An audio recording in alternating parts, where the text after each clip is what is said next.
have no life matter to consume due to Alice taking all of it already. She consumes and fires all the life energy of the dead on the battlefield into one singular attack, and she honestly looks sad when she's about to do this too. Just look at the aftermath. They need the most. Alice is alone with Kirito and she's holding back her true feelings and feels that maybe if she let them out, Kirito will come back. Hey, she gotta chill. He's married. Luckily, that stops short. What's up, everyone? I hope you're having a blessed day. I got another banger video from the narratives.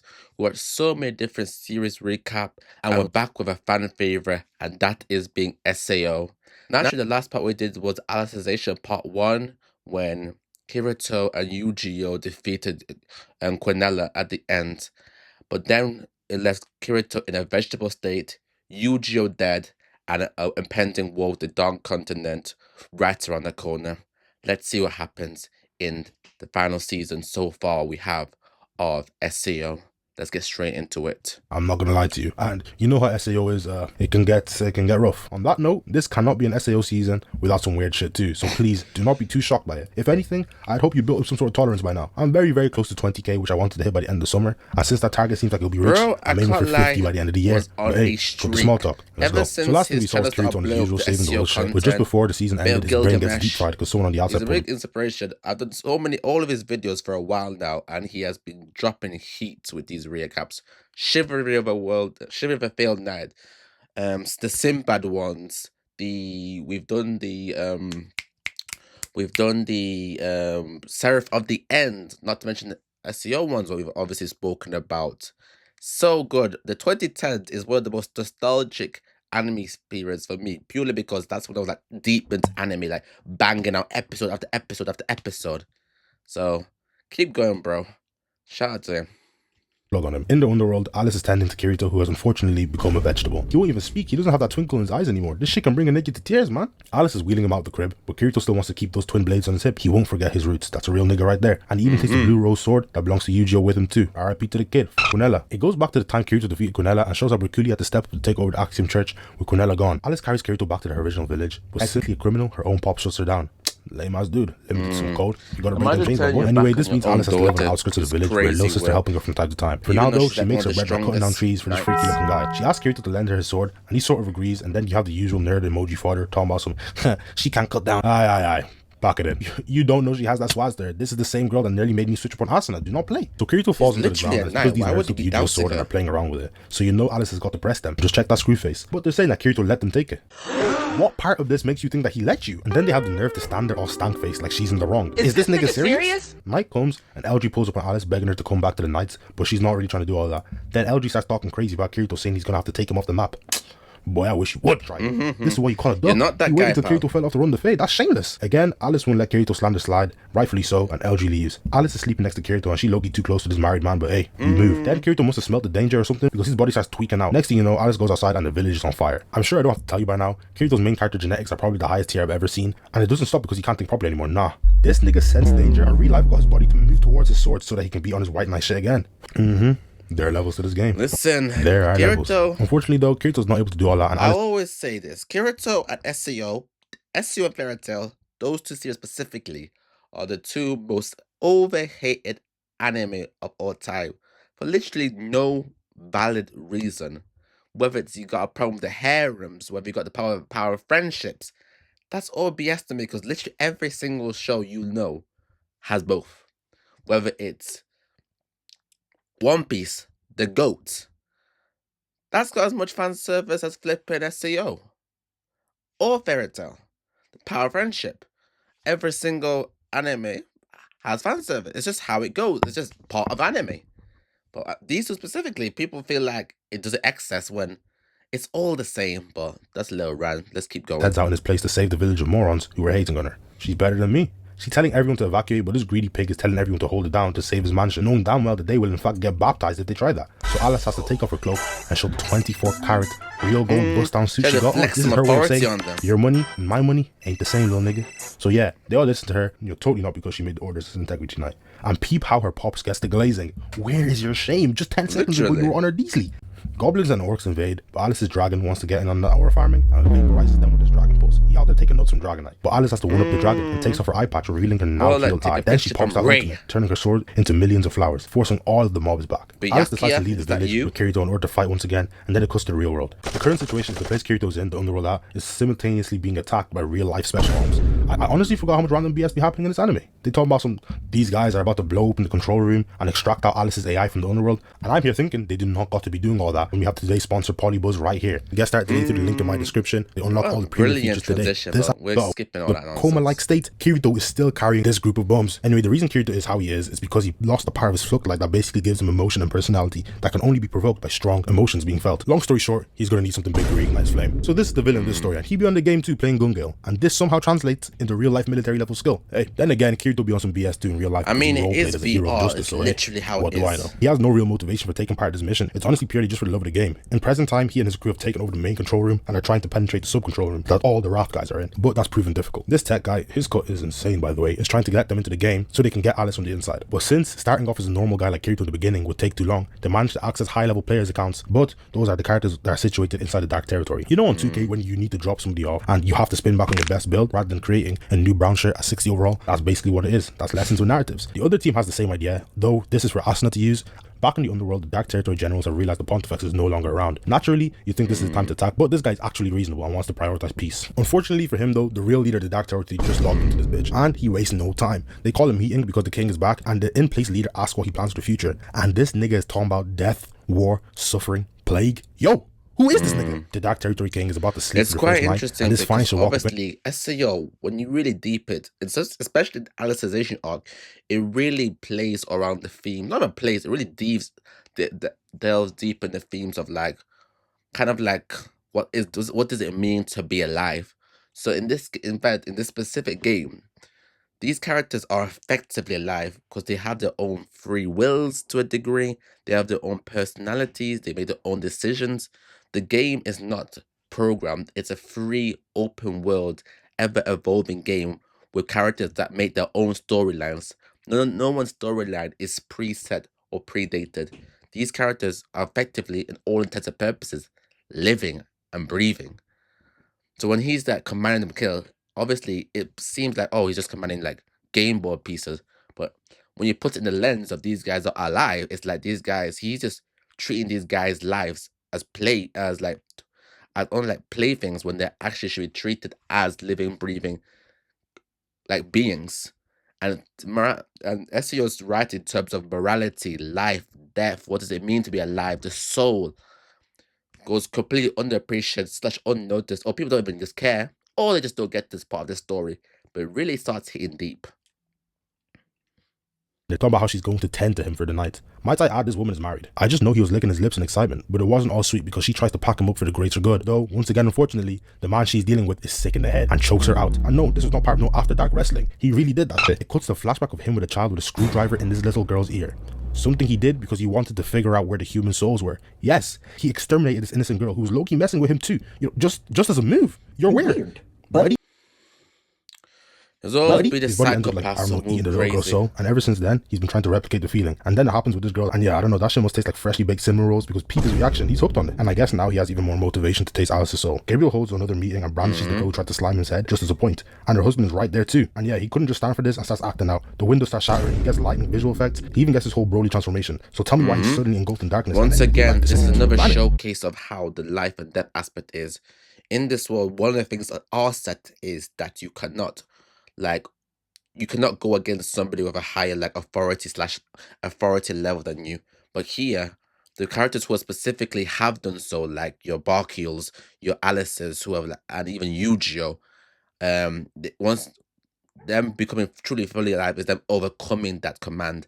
Once again, showing Key reach a deeper level of living and existence, and it's just so interesting. Obviously, this guy is like a pro player, so he's a pro player with the highest stats in the game, as a like almost the intended final boss of the whole game kind of aspect. So he had no chance really. Yeah, but, you guys all got the right reaction. What type of shit is this? Back where the light actually shines, the army and Integrity Knights are preparing for the worst with a potential But war on it's the pretty horizon. interesting And since because Kirito they and were Lucky backing up Integrity Knights effectively left and one right, day and also the away from Pontifex being left, their ranks peaceful, have greatly obviously. decreased. That's when He took Merculi over shows the up and he looks character. ready to slime Kirito. But even if he is her master, Alice is prepared to throw down. Merculi attacks Kirito with some hidden trick, and apparently Kirito is able to defend it through sheer willpower alone. Yeah, my dog will never change. He's built for this. Turns out Merculi was just pretending that to not guy. like Kirito, and he reassures Alice that he will be back when they need him most. Alice is alone with Kirito, and she's holding back her true feelings and feels that maybe if she let them out, Kirito will come back. Hey, she gotta chill. He's married. Luckily, that stops short. When Tease and Roni, Kirito and Yuji's former page, show up outside her tent, they ask if she's seen a black-haired guy, and that's when Alice says yes, and they start getting all excited because Yujiro might be there too. But his life shit gets tragic, so she allows them to see for themselves. And yeah, man, this almost brought a tear to my eye because Yujiro, who's promised to marry Teej, is dead,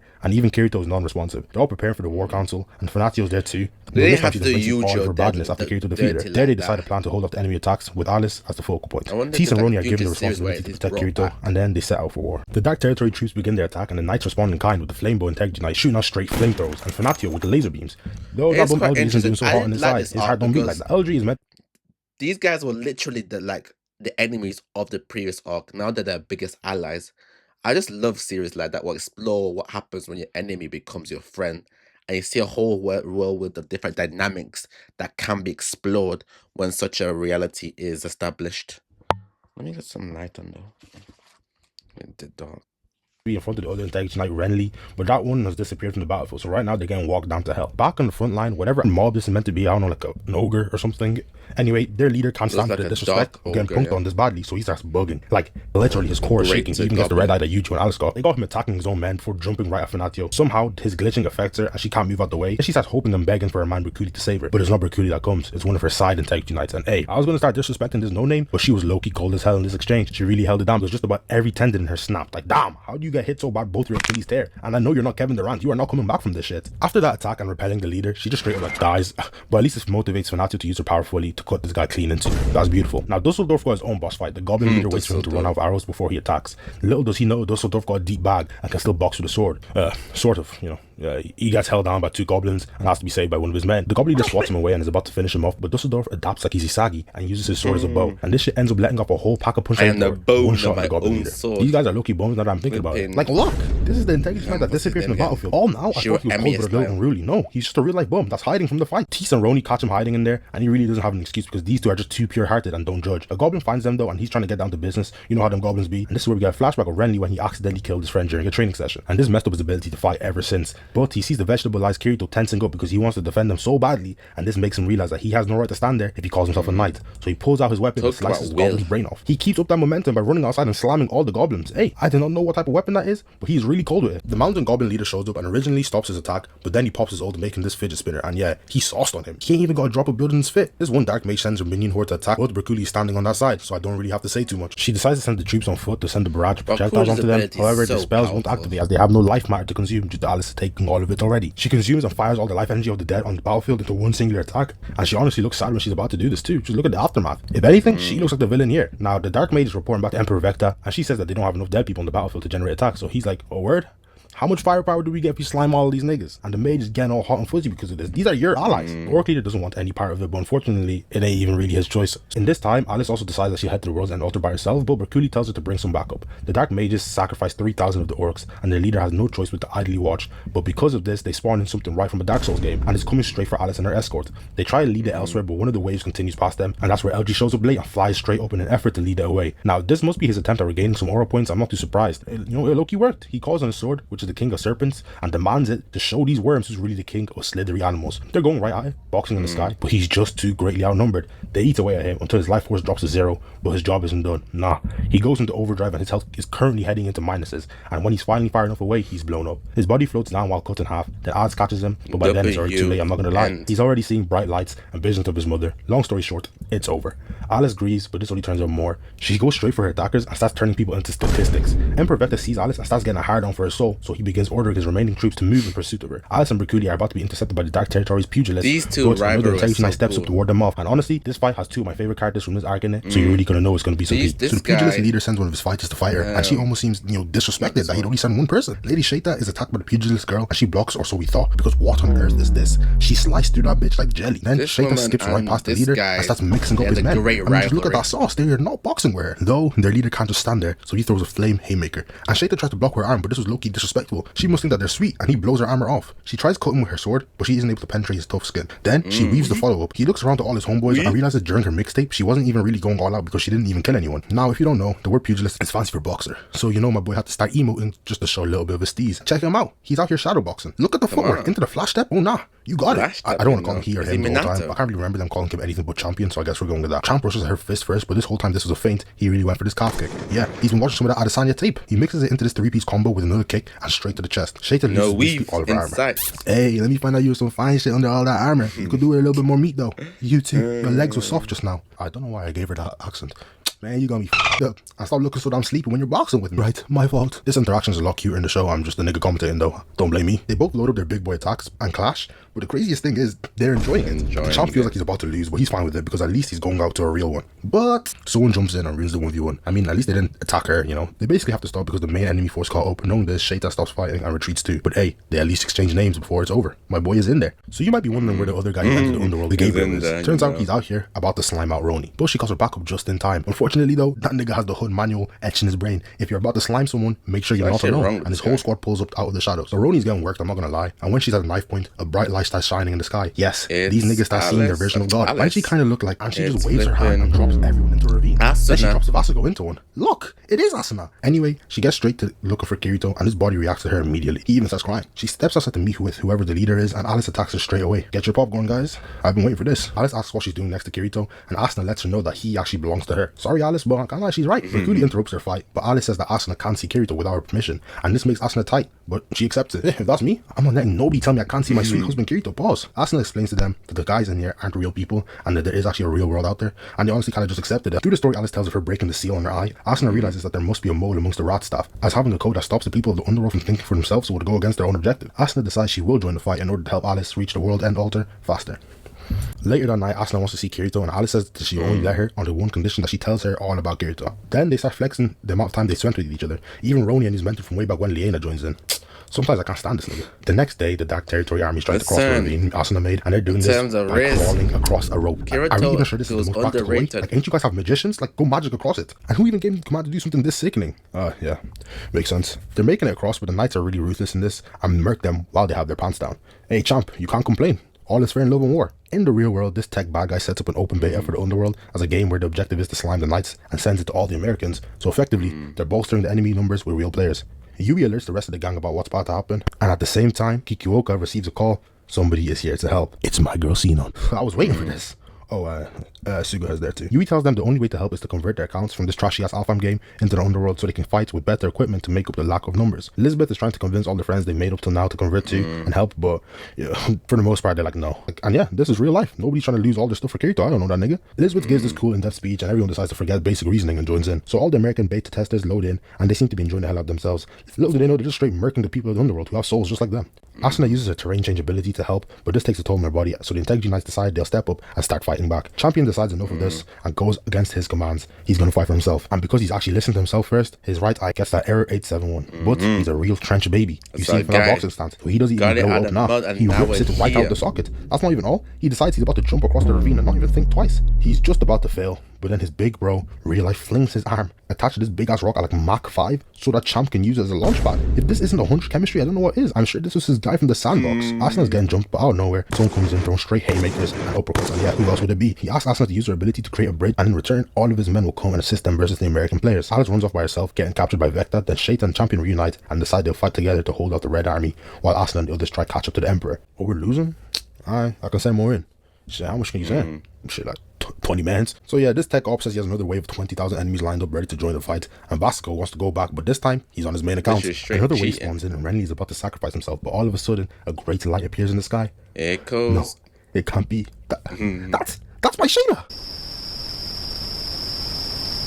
And peep this entrance, she appears and starts raining down hell immediately. She don't even be using a bow for real, that's talent. She wipes out the ops and she comes out looking clean as hell. Finally, the top two are reunited. Draw my screen again one more time. In Kirito's absence, you guys are all I have left. I've never been so happy in my life. Though the season ends there, and we will as well, because the video is going to be like 40 minutes if I didn't. Part 2 coming soon. I love seeing Great video. I do love narratives videos, fun, humor, and it's a blast from my past, so I'll always rate them. Obviously, Kirito, not much in this scene, but if anyone's heard the soundtrack and the opening for this one season, oh, it's very, very, very good. But naturally, Asuna came in clutch, helping out the other that's like the leader, the red guy, leader of his tribe, coming in clutch, taking becoming his own person, making his own decisions, rejecting the system. Another hype moment. So obviously, this is just a setup for the second half where we finally see Kirito back in action. Asuna goes crazy even more. The sister even locks in a little bit with her characters, and all the album players show up, pulling up and putting in the serious work against the enemy. But that's all for the next video. Stay tuned. Like, comment, and subscribe if you want to see it. Of course, I'll probably watch it anyways, but we'll see what happens. Until next time,